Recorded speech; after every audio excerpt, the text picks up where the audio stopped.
Welcome to Beyond Words Presents.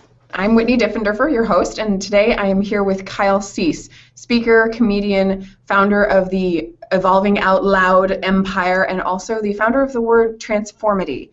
And we're going to find out more about that as we chat with him. Kyle, welcome to the program. I've never been called founder of things before. Well, congratulations, you now are. I learned so much about how people see me whenever I just start interviews. I bet. Like, it's just, he's done this and done this. I'm like, oh, like I didn't know how liked I was. In fact, I'm doing all this crap because I thought no one liked me, and now I find out I've been wasting my time. Oh my goodness. Like, I'm a founder of things. You are a founder of things, and I'll just show it right now. Look at this. I mean, you're a founder of this. You created this. Yes. Super awesome. Well, just to let everybody watching know, as we talk, please share your questions, throw anything out there. I'm sure Kyle will answer in the most entertaining way possible.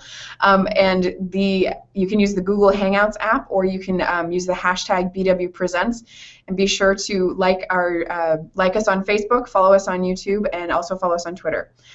So Kyle, the first question that I have is, what does evolving out loud mean? Because evolving usually is a very quiet, very messy business. Well, I believe very much, if you think about it, when you give someone advice, if you've ever given anyone advice that you thought they needed to hear, but then you learned from it, have you ever had that happen where you're like sometimes the advice you're giving them has nothing to do with them even? They'll be like, I have a stomachache, and they'll be like, my stomach hurts, and you'll be like, I think you should break up with her. And you realize that, and they're like, I'm single, and you're like, oh, I guess I'm talking to me, because we only really give passionate advice that applies to us. There's so many things we don't know about or care about, and that's not in our limelight, you know. And so what I have discovered is that all the time when you're giving people advice, you're talking to yourself. And there's two us's. If you give advice and then you learn from it, who's the person that gave the advice that came out of nowhere, that was like the greatest content you've ever heard, and then who's the other you that heard it and applied it? So there's two us's. And Evolving Out Loud is an event that I do that's 3 days, sometimes 2 days too, but what it is I basically show up and speak for 2 straight days, 20 hours, sometimes 3 days, 30 hours, and I give the audience the advice that I need to hear, but it comes through so authentically and real that it's like the best, most intricate advice with, you know, transformational qualities that the audience needs to hear. And, you know, so often when you go to an event, the speaker has this prepared content that they think is the best thing they need to hear, but who they often think they are is their content. And they kind of are a slave to that. But when you're really saying something, like right now, everything I'm saying to you is coming through. I'm discovering it as I'm saying it. So what I'm doing right now is evolving out loud. I'm learning as I'm saying it to you. But if you're hearing it and it's really registering with you, it's because I'm speaking to you on the level that we're actually thinking at. You know, most people don't actually say what they're thinking. They say what they think would be the right thing to say. So when you get on a plane next to someone and you're trying to start a conversation with them, you might be thinking, what's the right thing to say? And what you should say is, I'm trying to think of the right thing to say to you, because that's what you were thinking. But instead, we have this crazy world of lying where we just start off talking about something we actually don't care about, like the weather or a football game or something, and you just look at the person next to you and be like, it was sunny a week ago, and they don't care, then you don't care, and everyone's just full of crap, and no one's talking from what they really are feeling. And I think the greatest in the world are talking at the level of talking about the thing you're actually thinking and feeling. And we've been trained to avoid that part of ourselves and find the right societal agreement thing to be and say. So evolving out loud is me more effortlessly every minute calling out the exact thing I'm thinking and aligning with people by knowing that they're thinking the exact same thing. And it feels good because you don't have to bypass your actual voice. You can actually feel permission to be who you are in that voice. And just right now, I've been evolving, like it's coming through faster and faster and better because I'm getting more clear, and I'm leaving the voice that's trying to make it the right thing to say, and I'm moving into the voice of what I'm always thinking and what we're actually saying. So it's coming through me now, and that's evolving out loud. Well, it's so interesting because as you're saying, like, we sit there and we try to construct in our brains, and I am the biggest culprit of this. I barely talked in college because I was like, I have to figure out the exact right thing to say before I actually can say anything. And Right. it's paralyzing. And I know that when you just say what you're thinking, we view that as messy. We view that as maybe too much information, or you're talking about something that's not socially correct or whatever that is, and people just get all hung up, and they aren't relating to people on a human to human basis. They're relating Right. to people on that weird plane that we've constructed that is the acceptable place to be. And that's why it's so exciting when you say it, is because society's comfort bubble is so small and mediocre that when you finally step outside of it, it's so edgy and crazy, and they can't believe it. And that's what the greatest comics and the greatest speaker, I mean, Louis C.K. is a great comic that I've worked with for years, and all he was doing was saying the thing that we're all thinking. And when you're doing stand up and there's a heckler in the audience, you just start saying what that we're all thinking, and whatever the moment is required. Family Guy, the TV show, they have these moments where they're outside of that bubble, and anything that moves outside of that bubble is, it's outside of society's box. So it's really exciting. It's got like going on a roller coaster or whatever, but meanwhile it's the most effortless and obvious thing that they were thinking anyway. They've just trained themselves to overlook those thoughts. So it is fascinating. So the idea of doing that terrifies me. How That's do you? because, go ahead. Well, how do you move from just being scared of doing it to just like at least trying it a couple of times? I don't know, just like crossing that barrier. So can I work with you on this? Because this is really Please. cool. So that scares you because what you're being and what you have conditioned yourself to believe, and almost all of us have, is that who you are is what people think of you. In other words, you're doing it, you could write it in a journal for yourself or a diary, right?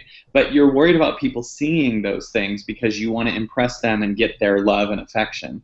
You want to make sure that they like you. It's a people pleaser mentality, right? And Oh yeah. people pleasers, when you're people pleasing, in one way, it's kind of one of the biggest forms of control that there is, because you're giving, but you're expecting something back when you're people pleasing. And honestly, people pleasers mostly can only attract takers in their life. Because if you're someone who's giving out of fear all the time, someone who's totally in their alignment with their soul sees right through that and can sense the fear. But someone who's a taker can see your vulnerability and subconsciously just, walk right all over. I've been guilty of being a people pleaser for years and have wanted, women I dated's affection or whatever, and, bought them things big, or, did things for them to get them to like me more. And then you learn later that they just loved you at the level of what you were giving at that level versus who you actually are. Mm-hmm. And so the part of you that's scared to say what you're actually thinking, just so you know, if you said what you're actually thinking, you will lose a lot of those friends, and you'll suddenly gain a bunch of people in your life that are also thinking amazing things and saying them too. In other words, a speaker I really love named Bashar talks about seeing life like channels on a TV. Like if you're living on channel 2, channel 10 is existing in the room too, but you can only see what you're on the channel of with your remote. So if you're in a place where everyone around you is in a people-pleasing mode, there's people all over available that are worth millions of dollars, that are completely connected to their core, saying what they believe, but they're out of your vision because you don't see yourself as worthy of being around those people. And if you're around those people, you suddenly don't see yourself as worthy of being around all the people pleasers and the fear-based people. You see that you're this $1 billion, I'm giving a number that's not actually about money, but more what your perception of yourself is, your value of you as a human and soul and everything. So it's fascinating because if you are under the illusion that what you say matters to other people, then you're actually just a victim to your circumstances of what society thinks. But remember, society's really mediocre. Like, society also cares what Justin Bieber did yesterday, and society cares about, fighting over a football game for months, and society is full of murders and all kinds of crazy things. And we don't want to hold hands with that mediocrity. We don't want to connect to that. We want to say what we really believe, and you'll notice that anyone who ever really was notoriously impactful only said what they felt, and their best friend was what they feel, not what the people around them think. Mm-hmm. So Gandhi and Martin Luther King and everybody, in a, were willing to risk letting half of the world hate them. But you'd rather everybody love you or hate you than give or take you. Because if everyone can give or take you, you're just vanilla, you're forgettable. And your best friend is what society thinks. And so you just become like them. You go to dinner and you eat what they all want versus what you want for your health or your diet or whatever. And you're feeding your body whatever the group agrees. So your emotional need for their affection, which is really you just chasing your parents' emotional affection, if your emotional need for their affection is suddenly taking priority over your core, over your health, over your mindset, everything. And when you go, this is what I'm here to do, and I want to do this no matter what, and then you're around people that are not doing that, and you still stay connected to it, then your best friend becomes your intention. Your best friend becomes your vision. And a couple people will make fun of you and call you extreme for a while, and then by the end of it, they'll all want to know how you did it. Because that's been my life. I'm going to go 90 days eating all raw vegan, and everyone made fun of me and said you're crazy, and then 90 days later I was 60 pounds lighter and totally euphoric, and I made $1 million in the 90 days because I started identifying all these other things that were heavy to me and let go of it, because I started creating all these other things. What happened was I became friends with my intention. And then by the end, everyone saw the vision that I had from the beginning manifest right in front of them, and then they all went, how did you do that? And then 70 people around me suddenly went raw vegan too. Wow. Yeah. So I'm so much in that position right now. It's just like I really want to do something to kickstart, being healthy and living healthy and all that. And my intention has not been my friend. Like my intention has been like kind of sort of hanging out there in the corner, and sometimes I'll pay attention to it, but most of the time I'll just eat cookies. Right. So how do I make it my best friend? Like what do I do? I want to be able to have that kind of power where it's like 90 days and you can go to raw vegan, because wow. Yeah, it's amazing because, well, there's always a voice in you that tells you what you should do. We all know it. What anything I say today or in this interview, everyone goes, I really want to do that. Well, one of the reasons that they don't, first of all, is because whenever we're about to do something amazing, our mind can always only measure what it will lose, and it can never measure what it will gain. In other words, when I was going to go raw vegan for 90 days, all I saw was that I would become really healthy. I didn't see that I would also identify everything around me that was equally heavy, like Facebook and dating, and stop doing that for a while, and then stop even just being a comic. And I gained this ability to discover who I really am. All the things like evolving out loud and working with you guys and everything all came from that 90 days of me becoming friends with my intention.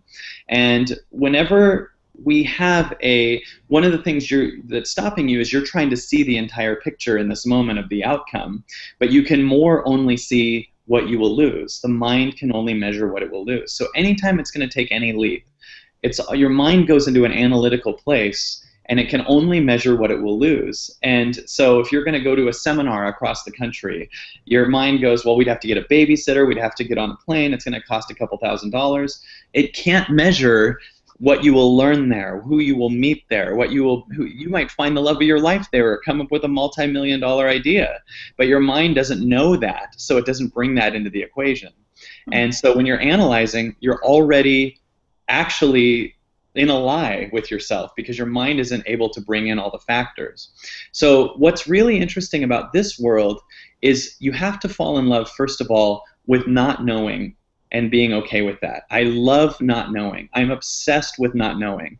I don't know. This is something you probably won't hear with a lot of speakers, but I don't know, and I think all of us can really deep down at our core admit, I don't know what'll happen when I die.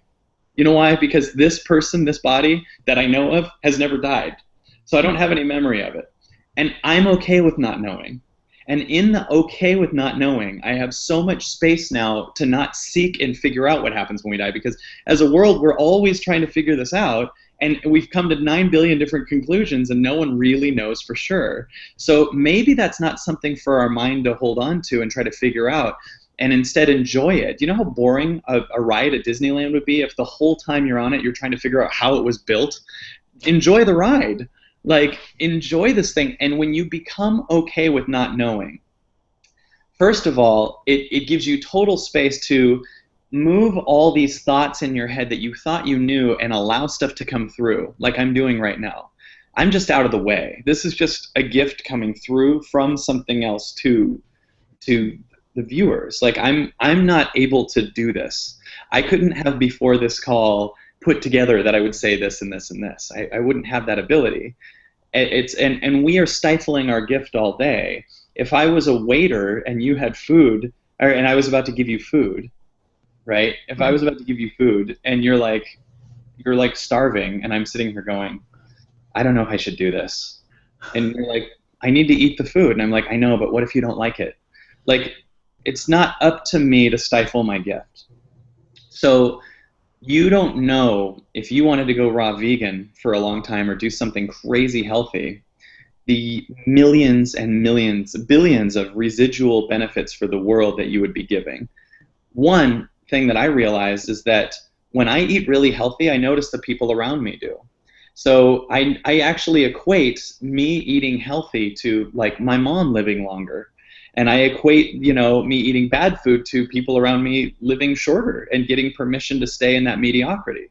And I associate that as I learn all these new things, my focus gets better. I can give my gift more. That I kind of set the bar at this Gandhi level place where I want to do, amazing things. And you have these voices, and one voice is just feeling. The first voice, if you just pictured you at the ultimate health you wanted to be at, you taking a leap, you leaving something you don't want to be a part of, you whatever, there's two voices we always have. The first voice says, we should leave this. There might be people listening to this that are in a job they don't like, right? That maybe they're working at a place. Why do they stay there? Because they can see that they make money, but they can't see what they'd gain if they left it. They just suddenly got 40 hours to create now. They got 40 hours to whatever. You can't see what you'll gain. And people don't know how much money they're losing by staying in a job they don't like. Because there's a voice that feels good and it says, we should leave this. And all the time, that feeling, it's a feeling. You don't know what it will be. You don't understand why yet. But think of that feeling as a preview. It's saying, when you leave this, you'll always feel this good. And then a second voice comes in that's a bunch of society that you learned. It's our parents, it's the school system, it's everything, telling you why you shouldn't leave with measurable things, but it doesn't feel as good. So the first thing, we should leave this company. And the second voice is like, yeah, but if we do, we can't go to the Cheesecake Factory party next Thursday. And the first voice couldn't tell you this because that's what actual faith is. But the first voice is like, if you learn to listen to me, you'll own all the Cheesecake Factories in like 40 days and you can make them all vegan. And the second voice is like, yeah, but they have those Thai lettuce wraps and I really want to eat that. Think of how much things we stay in for like the most stupid. Like, have you ever stayed in a relationship like 2 months more because you know that in 2 months you're going to go camping? Like, yeah. What are we doing? Like, we're saying I'm going to stay in hell for 2 months because we're going to go camping and I want to go camping with this person I don't like. Like, the feeling should be the only guidance that you use. That's it. The feeling, we've learned to ignore the feeling and consider all these things. And when we do that, we're actually ignoring what our actual guidance system is. I had a woman say to me not too long ago, I want to divorce my husband. I really don't want to be with him. I want to divorce my husband, but I'm looking for a sign. And I said, the fact that you want to divorce him is the sign. Don't wait till you drive by Divorce Your Husband Avenue. Like, and people are handed the guidance and they ignore it. It blows my mind how many people say the universe has got me covered or I believe in God, and then they don't move with it. Like, you don't at all. You don't believe you're taken care of at all if you're going to leave. You're scared to death that you need to see certainty and stuff that you're going to be safe on the other side. But when you let go of something, you just prove to yourself that that thing isn't what completes you. And you fall for about 10 seconds, and then something more amazing catches you when you realize that you didn't need that thing. And then you ascend internally. You actually see yourself as bigger than that story. Does that make sense? It totally makes sense. And the first question that comes to my mind is like, so if somebody, say, like, wants to leave their job, and because my boss and the owner of our company have both been to your workshop, and I know that you work with a lot of people, especially in the area of their jobs, about whether or not, should they stay? Is it something that's really fulfilling for them? So I have let's a say lot they. of I have a lot of angry bosses and exes. But so I bet you do, because it's like people go and then they quit their jobs, and I guess my little voice that immediately comes up, it's my second voice for sure. It's like, but what if something doesn't? Well, first of all, check this out. First of all, that voice is you in the limited story. It's not you. Okay? In other words, you're identified with the fear-based voice, but that's actually a collection of beliefs that you've got on the way that you still hold on to. In other words, it's not you. Picture the voice being like another person, being like, what if it doesn't work? Okay, well, you're just crazy. I'm going to do this. So, so I had a really good thought on that. What was it? I had so many good thoughts on that, and I'm trying to remember what they were. But I guess it was supposed to fall out of my head because it did. So what was your question again? Because I want to see if I can find it. Because it Well, was just saying, it's like, okay, my second voice immediately comes up and says, well, what if it doesn't? Like, what if it doesn't turn out well? What if something better doesn't turn up? What if, what so if one of the all things fall apart? well, one of the reasons that it couldn't turn up before you left was because who you thought you were was someone who was only worth 30,000 a year at this job you hated. So your mind could only create the visions from that level of alignment, right? In other words, you're proving to yourself over and over and over, you're not bringing in that feeling that feels good and creating from a higher place. You're creating from a total resistance to yourself. So you can't even see what you're capable of doing. So here's a great example. When I went raw vegan for 90 days, in 3 weeks, at one point, I remember someone walking by with a hot dog, and it smelled like chemicals. It was disgusting. It smelled like chemicals and metal, and my association to what it had been 3 weeks ago was so different. And I realized my taste buds had changed, everything had changed. This started this new revelation inside me where I realized I can change my taste buds, what I'm addicted to. I can change my habits. So then I started noticing that the idea of cooked fried food was now separating from me. In other words, like I would look at it and I wasn't addicted to it anymore. I didn't feel of it as a part of me anymore. I felt like I was a helium balloon that was like rising above it. And then I noticed what else felt that heavy? Facebook. I said, okay, being on Facebook all day and getting affection is something I could now also just let go of for a while. So I got off of Facebook for like a month. And then at one point I realized, okay, before I was doing this, I was headlining comedy clubs on the road. And then I was like, is that my highest alignment? Is that my best purpose for me to be performing for drunk people in Missouri for the weekend? Or do I have a gift forming in me that I'm supposed to be giving out and combining it with comedy?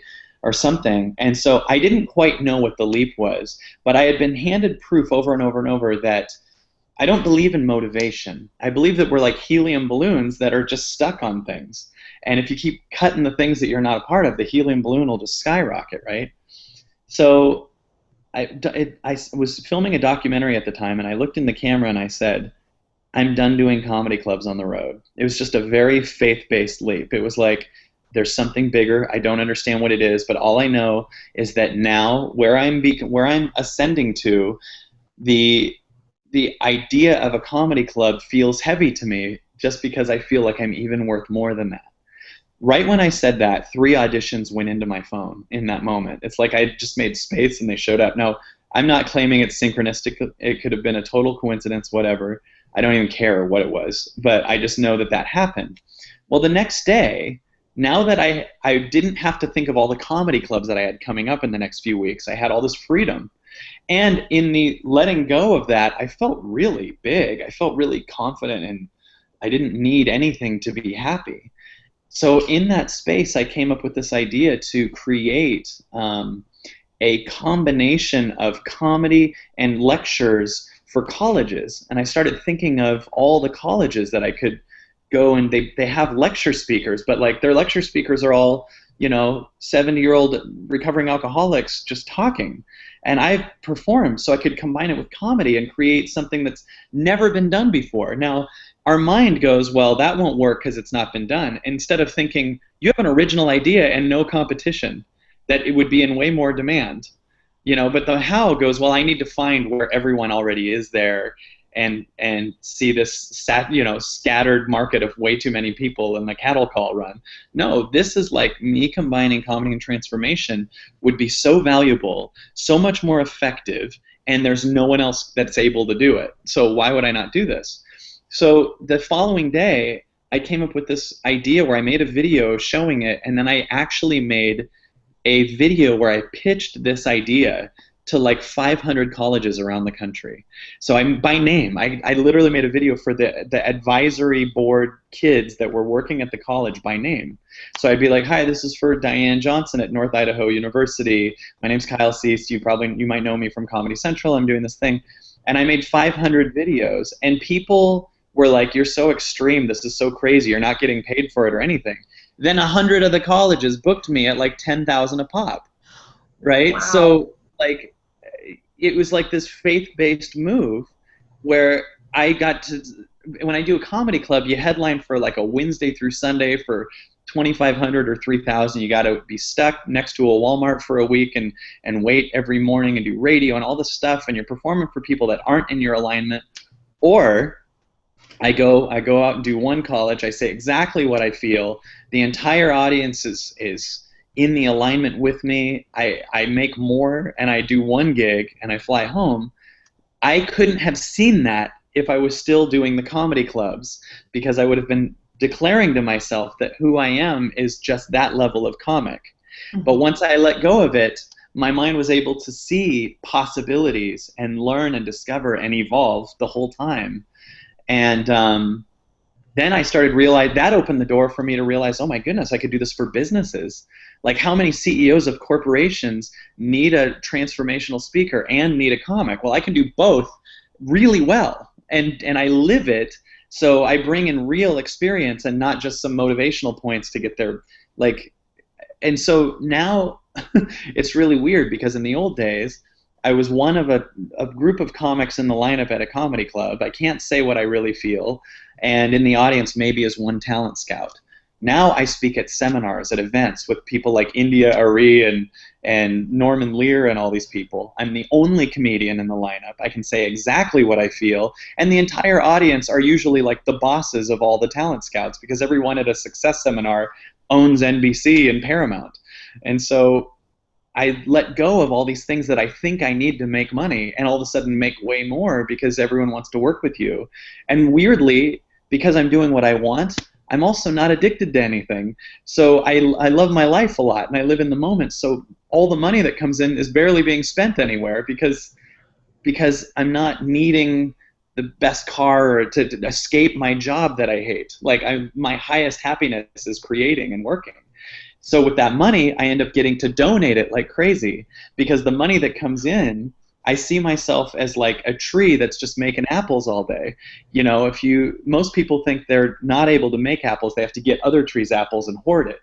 But with money, for me, I see it the way we eat food. Imagine if you thought the way that you eat food is you get as much food in your stomach as possible and never go to the bathroom. You would be completely bloated and not able to get more food in. But what if you thought that, or if you thought you needed a coupon when you go to the bathroom to make sure very minimal bathroom comes out? That would be gross and disgusting, and you'd be totally full. That's how people see their money. They sit there like this, and the same part of them hoarding their money is hoarding their ideas. And the same part of you hoarding your job you don't like is hoarding your ideas. And the same part of you hoarding a relationship you don't want to be in is hoarding your ideas. And all this stuff can't come through because you're sitting here like this in a corner, scared. And when you let go of it all, you suddenly become this balloon that's just gonna go up. You just have to let go of the things that aren't you. Well, and I just hear you saying, like, all behind it is just like trusting yourself and knowing that your purpose, whatever it is, I don't know, the universe, whatever, it's like you trust in yourself and everything will explode. Like, you'll become that balloon. Everything that you want, everything that you need will come to you. Yes, and almost almost every human being on the planet really doesn't have any of that kind of faith. Yeah. They have faith of this other, you know, that they can treat other people like crap and live out of alignment with themselves and that life will be amazing to them. But, you know, Wayne Dyer says so beautifully, even more than you attract what you want, you attract what you are. And if you're putting out constantly that you need this job because you're not going to make money otherwise, you're putting out energetically to yourself that you're not worth that much, that you know, it's not easy to make money, that it's not. And it's couldn't be farther from the truth, because when you finally connect to your soul, that's the highest thing that everybody wants. Multimillionaires go to Buddhist monks to learn how to become in the zone, but the reverse never happens. Buddhists don't go to multimillionaires to learn how to make money, right? Because your awareness is actually the highest unit of measurement of happiness, not your income. And the higher the awareness, the higher the income. It's so interesting because we just, and I think as a society, we idolize money. It's like money is our safety blanket. If we have enough money, like you're saying, it's just like if we stuff ourselves with enough money, then everything will be fine. So it's like we trust in money. We trust in money being able to protect us and being able to get us whatever it is that we want, as opposed to trusting in ourselves and having that same kind of faith in ourselves. Yeah, and sadly, people that finally think that they're starting to connect to themselves start being scared of money. And there's like this place where you think of money is either your God or money's the worst thing in the world.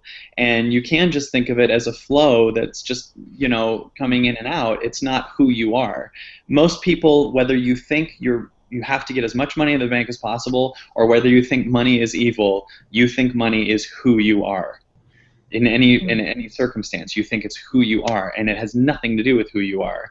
It's no different than a conversation or abundance of just giving a gift to someone or anything. It's just a back and forth thing.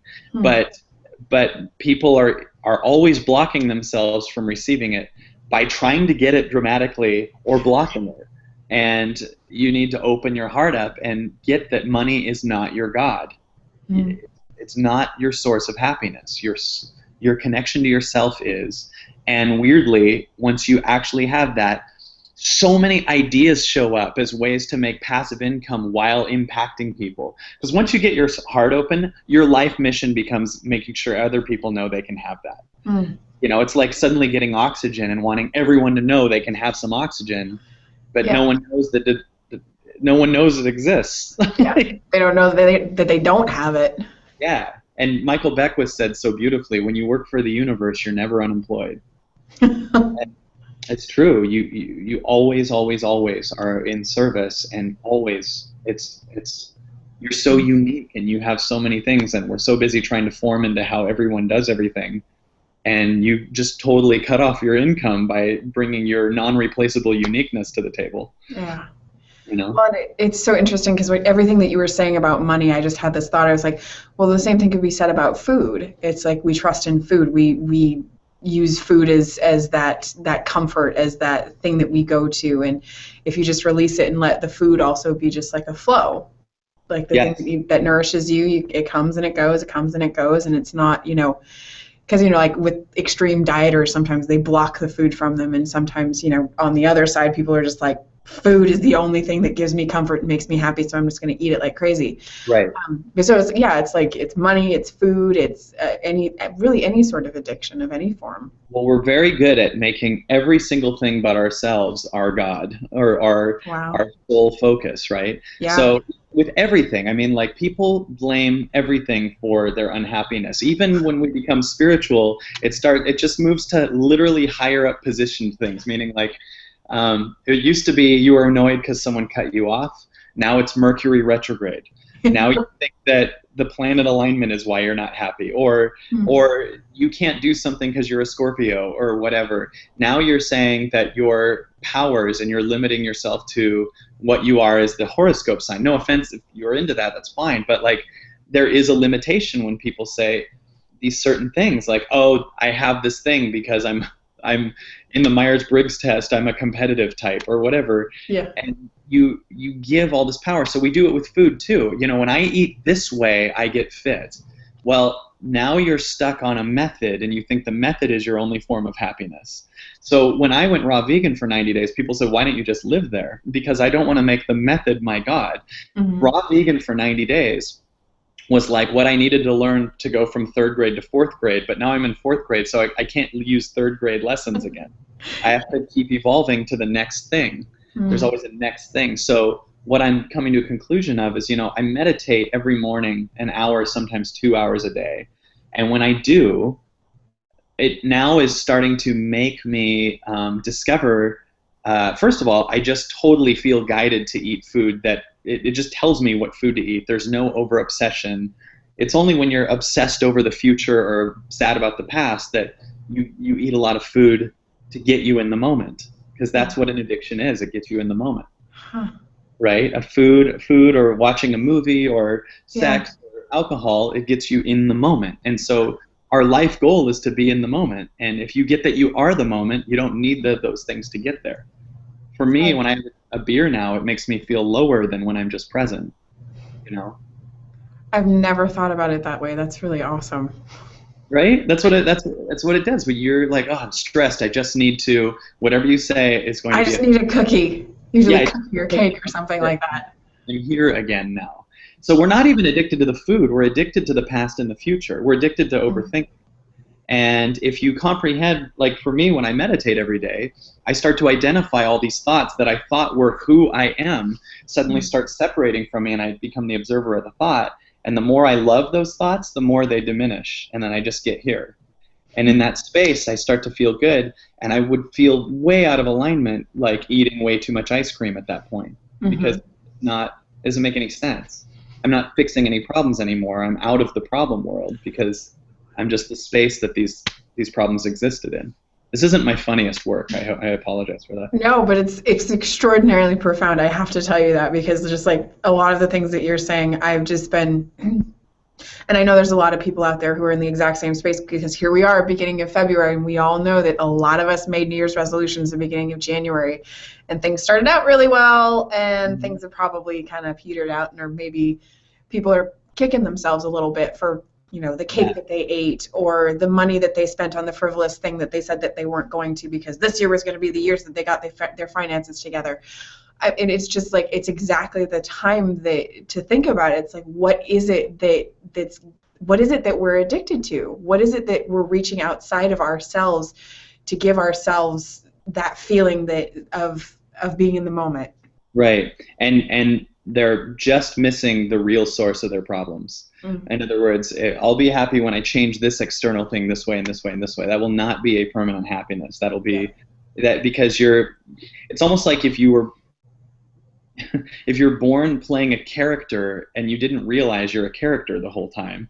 And so you're Willy Wonka, and you think you're Willy Wonka, and you're like, well, I'm going to change the Oompa Loompas here, and blah, blah, blah. No, you have to first of all realize you're an actor and that you're not Willy Wonka, because that's only what makes Willy Wonka happy, but you're not him. Does that make sense? Yeah, that makes total sense, yeah. Yeah, if you're born into a world where you're playing Super Mario Brothers with a visor that's stopping you from seeing the rest of the world, and the only thing you've seen is that Nintendo game, you would think that you're Mario. You would be believing after 35 years that you're Mario, right? Well, if someone was like, let go of that, that would be death to you, so you'd be scared to pull your head off. But they'd free you if they just yank your head off that, and you could start looking around. But people are scared to death to lose this identity of what they are that is so limiting and such a lie, and it's not who you are. That is a collection of, there's no way what you believe could be who you are, and I can prove it to you, because you've believed so many different things, and you've existed through all of them. So if you've had beliefs and then they changed, or you once were a Republican, then you're a Democrat, or you once were, believing that you're worth 50,000, then you made $1 million, whatever you believed, it changed. You've had billions of beliefs change, and you've existed through all of them. So whatever belief you even believe now, might as well let go of it in a way, because you'll not believe it in a few weeks, and you'll still be existent. So. But many people think who they are is their beliefs or their past story, even if it's a victim story. I was cheated on 9 years ago, and because of that I can't eat corn.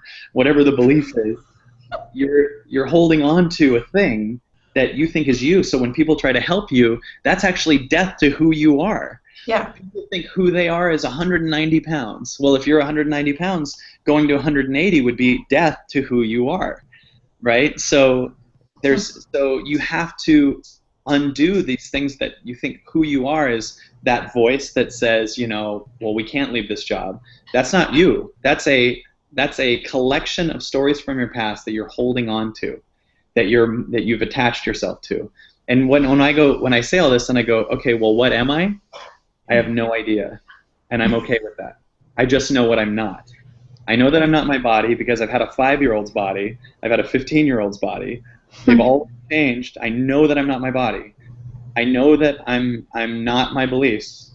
So I don't really cling on to much, and it gives me total freedom to enjoy in the moment and know that this interview with you is so fun, and it's equally fun to when I'm taking a nap or when I'm on Comedy Central. It's all even. Most people think that the Comedy Central would be the most important one.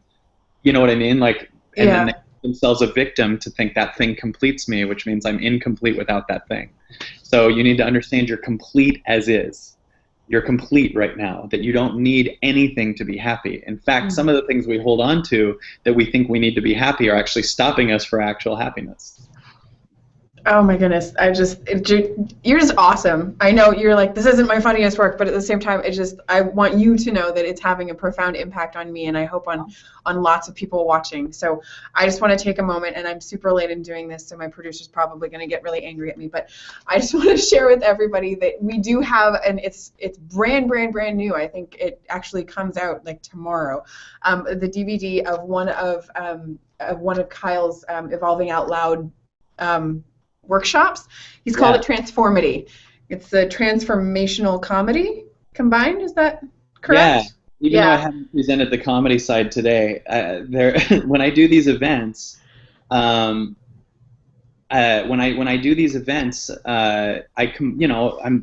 got 25 years on stage as a comic too, and almost all of it's off the cuff. Most of my act I've written when I'm on stage, and so.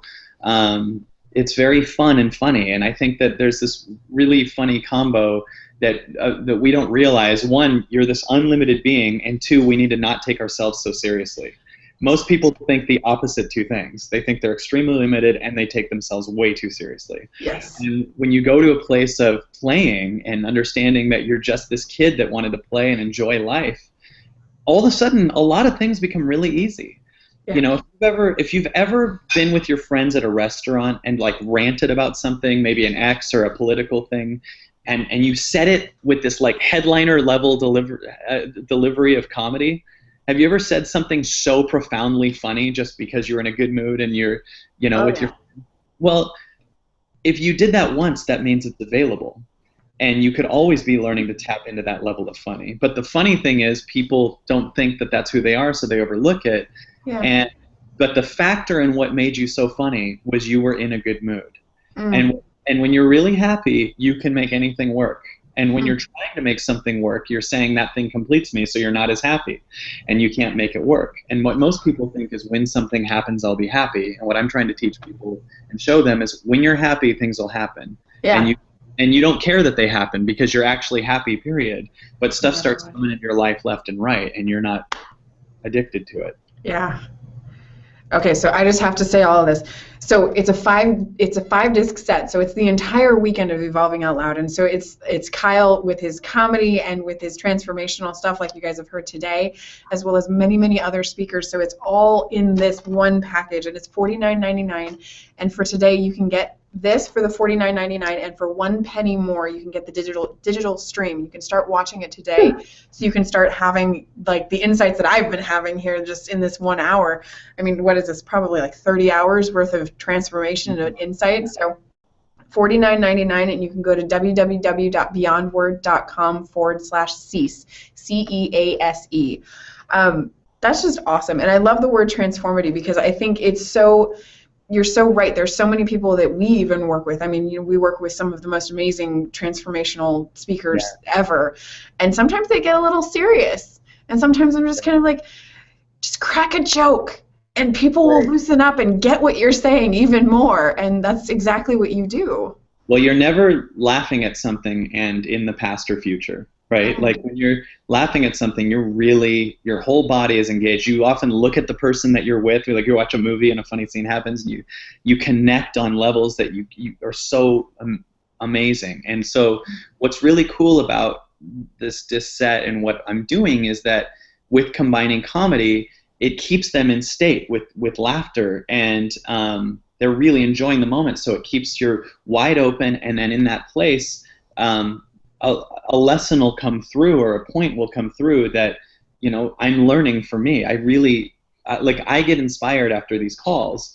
It either is me saying it and that's what we actually are, or it's just totally not me doing it, because this is so profound for me. I don't think I'm saying, it's weird to say, I'm not saying, wow, I'm great. I'm saying, like, we're all this great, and we need to allow and trust more versus trying to see how it'll all unfold together. That event is 20 to 30 hours or something like that. And the reason is because I just start and I have no idea how it's going to go, and I'm okay with that. I don't have anything planned, and these events come out really amazing because we're here to co-create with the moment and do amazing things. And people that are considering getting that, you have to get it, because you will discover a massive amount of, first of all, income boost that shows up for your companies when you start moving from a more heartfelt place. Everyone's BS meters are through the roof right now, and people are spending way too much on manipulative advertising that's now non-effective. Mm-hmm. It's not effective because everyone sees the steak and not the sizzle anymore.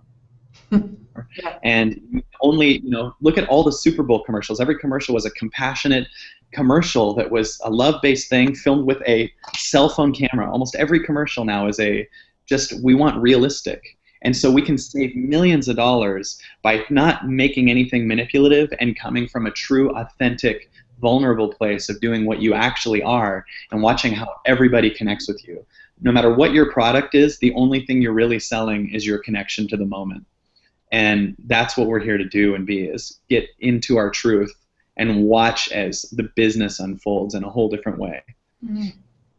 Yeah, you mentioned the Super Bowl commercials, and I'm obsessed about ads. I'll just watch ads all the time because I'm like, how are they trying to get at people? What are they trying to say? Who are they targeting? All of that fun stuff. And in the Super Bowl, for some reason, it was a completely different feel. It's like they weren't necessarily trying to go for the laughs, which is what they usually do. There were just some super profound commercials that they touched me, and I'm like, this is so odd. I was on the verge of tears on like 4 of them. I mean, it was really profound, and it's such a sign to me of a shift that's happening right now. Mm-hmm. Because even McDonald's has commercials where they're saying, like, if you call your mom and tell her you love her right now, we're going to be paying for your food for you for certain people. Like that people are learning that the only way to actually have an impact on the world now is compassion. Mm-hmm. and empathy and connecting, and that Throw Like a Girl commercial that always did, like, that is just empathy and love, and I mean, that's the only thing that sells. And you can only move from a place of truth. That is, you can't fake it. You can't pretend to be loving. Everyone sees right through it. This is so profound that this year is going to be a bigger shift than the last 20 years combined, because just everything that's a structure and a fear is falling. And everything that's truth is coming out. Vulnerability, love, amazing. Well, and you're right there, and we're right there as a publisher of things that we really want to make a difference for people in their lives, and that's really what we're all about. And I know that that's what you're all about as well. And I know you've had some incredible experiences with people who come through your workshops, and it seems kind of like your workshops themselves, they're very organic in that not only is it just the moment, but it's the people that you're with as well. So they feed you, and they feed the kind of transformation that happens. Not only that, but like one of the things I've been really enjoying doing is pointing out to the people at the workshop that every other person in the room is an asset. We're so busy trying to make our sale good next week or our presentation in 2 weeks that we don't know that the person sitting next to us on a plane could be someone you could be co-creating the most amazing business with in the future. And you don't know it because you're so busy in your head thinking that this thing over here is your God. And in the room is, I keep some of these really intimate This is 150 people at this next event, and it's in a very small room. And we always tell these people, you're all assets. Everyone here could be collaborating. There's people here that are videographers. You could be hiring to be your camera crew for totally free in return for whatever your thing is. And we could bypass money in a lot of places here. And you could look at the amazing gifts of every person in the room and go, how can I co-create with this person? And you'll discover that last year I did a thing where I went to a raw vegan restaurant every day for 90 days, and I met with a different amazing speaker or producer or whatever. I met with them there every day for 90 days. And the deal with the restaurant was, if I brought a different profound person in, will you feed us each day for free? And they said yes. So each day I'd walk in the restaurant with like a Bob Proctor or David Wolf or all these amazing people, and every time I had a conversation with anyone, it would lead to me being invited to speak on their stage or work on their movie or whatever. And I got unlimited work from every lunch. But we don't think of the people around us or on Facebook as assets. We think the minimal thing we have coming up is our asset. And meanwhile, you have connection. You have the ability to write billions of people now and make your own YouTube videos. You don't need to do it the way it's been done. Yeah. You know? I would even take what you're saying farther. It's just, for a lot of people, they see other people as almost threats, like something that could get in the way of them getting what they want, as opposed to that asset that you could collaborate with and create something even bigger. And how sad they give their power away. To say that someone else has the ability to be a threat to me is insane. Like, the ability that anyone else, like if someone else starts joining this market with me, if another professional comic goes through a shift, I will be so excited that we will be able to shift things twice as fast. I will be so excited that, I mean, you know, one breeds the other. It's not like, you know, when I started learning from Tony Robbins, my mind went, okay, well, who else is there? And you started studying from everyone, you know? Yeah. There's no competition. We're here to collaborate. And no one can take anything from me. I'm the apple tree, not the apples. No one can. You could steal my ideas. I don't care, because I can print this stuff all day. I got the original here, and no one can take anything from you. You know, so there is no competition. The only problem is your mind sees them as competition, and you get in resistance to yourself in that thing because you're about you beating them versus your gift coming out for the world. Yeah, it's that first mind, second mind thing again. It's that first mind of like the inspiration and going for it, and the second mind of that person is going to get in my way.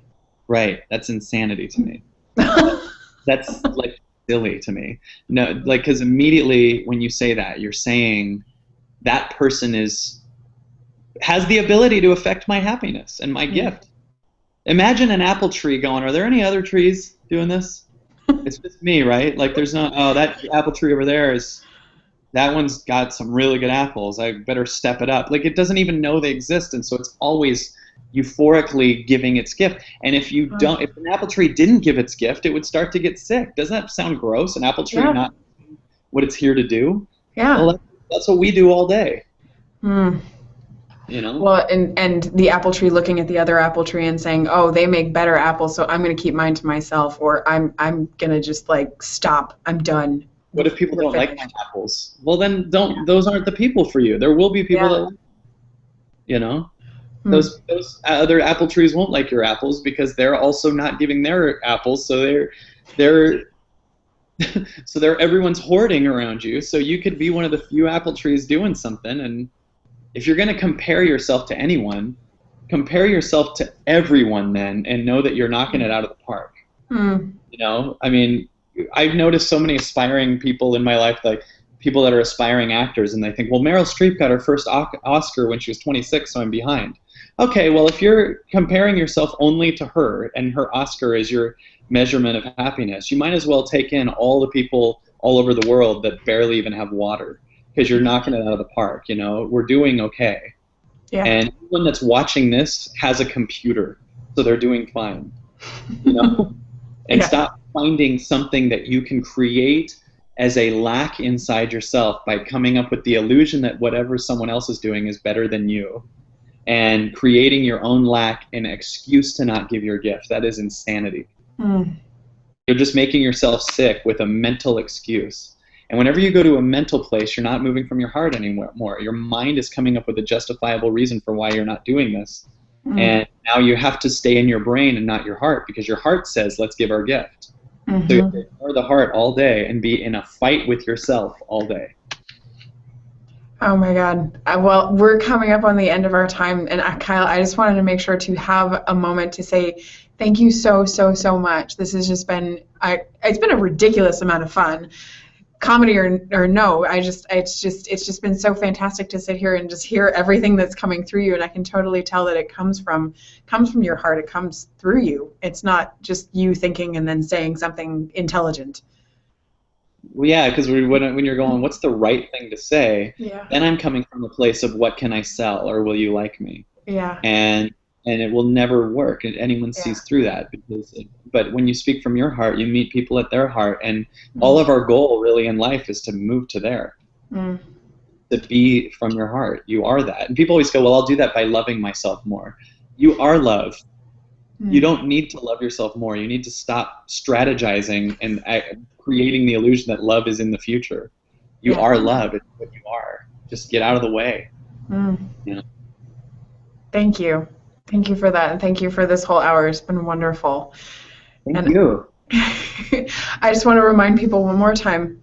Transformity, $49.95, five disc set, 30 hours of Kyle and all of this awesomeness for $49.95 at www.beyondword.com/cease. And for one more penny, you can get it right now, and you can do the digital streaming. Digital, such a hard word to say for me for some reason. Sure. So be sure to go and grab that. And then I also wanted to let everybody know that next week we are going to have Pernilla Spears Lopez. Her brand new book, Design Your Life, just came out. She's also the ex-CEO of IKEA. So she's got some really interesting insights. And my mind is still very running on everything that you said, Kyle. So You have to, when you get her on, do they have to put their computer together? I think so. You Because have to she's from sit IKEA, down so and there'll be little instructions with a little man. with a drawing that doesn't have any words attached to it, and it just says you have to build this, and there's a screw missing. Exactly. We're gonna have to get that PDF put together so everybody can download it before the show next week. Yeah, you better download her interview now. You have a week to put it together. Exactly. Well, Kyle, again, thank you so, so much. And I really appreciate everything that you've brought to this interview. Thank you for having me. It was an honor to be here, and I'm so excited to be with this company, and to be, the people that work at your company are such incredible, real, conscious, heartfelt people. Mm.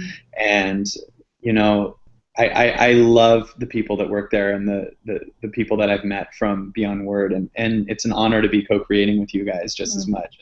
To have you be a space for me to let my gift come through, and let's really, create something amazing together. It's an honor to be with you guys. I love you. Well, we love having you with us as well, and we're looking forward to all of the things that are coming in the future. Thank you. Me too.